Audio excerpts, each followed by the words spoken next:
5月31日，美国商务部长雷蒙多再次就半导体给台湾戴高帽。他表示，全球芯片短缺可能延续到明年，美国正就科技贸易和投资与台湾展开积极对话。美国将持续寻求与台湾合作。但有意思的是，其实就在几天之前，他还在瑞士达沃斯表示，美国精密芯片70%产自台湾不安全，呼吁国会赶紧通过美国芯片法案。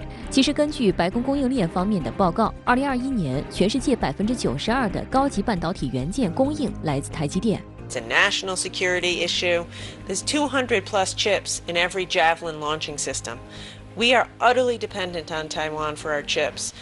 2020年，美国商务部发布出口禁令，禁止任何企业将含有美国技术的产品供货给华为。这一禁令限制了台积电的自由出货，使其失去了第二大客户华为。要知道，2019年华为向台积电贡献了1673.9亿新台币，占台积电全部收入的14%。而现在台积电的大客户英特尔、苹果、高通都清一色的来自于美国，等于事实上已经对其实现了反向垄断，大幅下降台积电与美谈判的余地和空间。而曾经大肆宣传的台积电赴美建厂一事，现在也陷入难产。2020年，台积电宣布将在美国亚利桑那州兴建5纳米晶圆厂，并计划在2024年量产。但2年下来，美国一开始许诺的补贴并未到账，现在因为人才招募的难题，台积电甚至将进场芯片生产设备的时间推迟到2023年3月份左右。这也就意味着台积电美国工厂的试产时间肯定要再往后延迟，正式量产时间自然也要往后推。日前，台积电创始人张忠谋就表示，以台积电建厂25年的经验来看，赴美建厂是台积电太天真了。他还强调称，在美国芯片制造的成本也令人望而却步。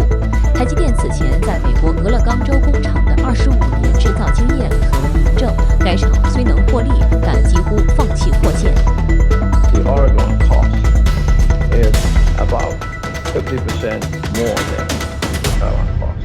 When we first went in, we really expected the cost to be comparable to Taiwan, and that was extremely naive.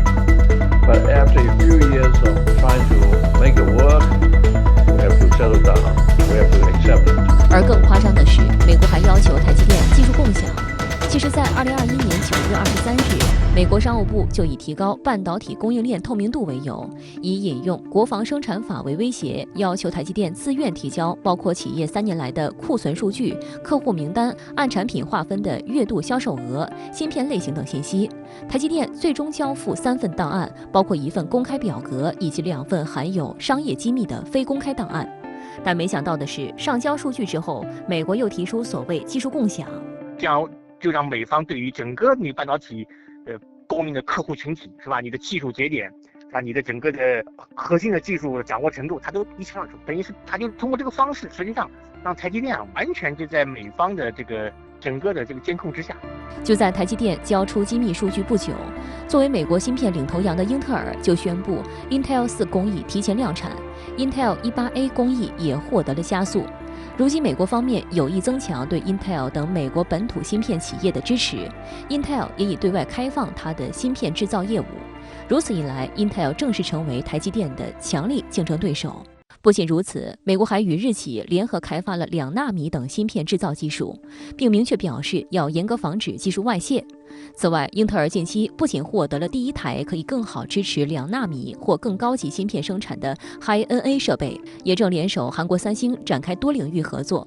种种迹象来看，掏空台积电的意图十分明显。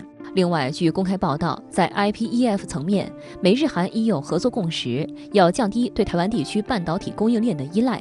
在各种因素的影响下，台积电的股价也从最高时的140美元跌至90多美元，市值蒸发超2400亿美元。由此可见，美国想要夺回芯片生产霸主地位的意图早已昭然若揭。当然，客观上也是在掏空台湾经济的，因为如果半导体产业在台湾整个经济的发展中，它的地位下降，那么对台湾来说，它的经济的最核心的竞争力就丧失。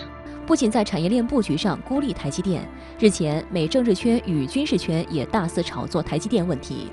今年4月底，还有美参议员对美国国务卿布林肯说，台湾身为高端半导体重镇，若被大陆拿下，恐怕会冲击全球。有媒体就直接渲染，两岸若发生战争，要炸毁台积电。还有美国智库推演报告称，台湾半导体工厂停产可能引发中美冲突。I'm assuming that there will not be any war.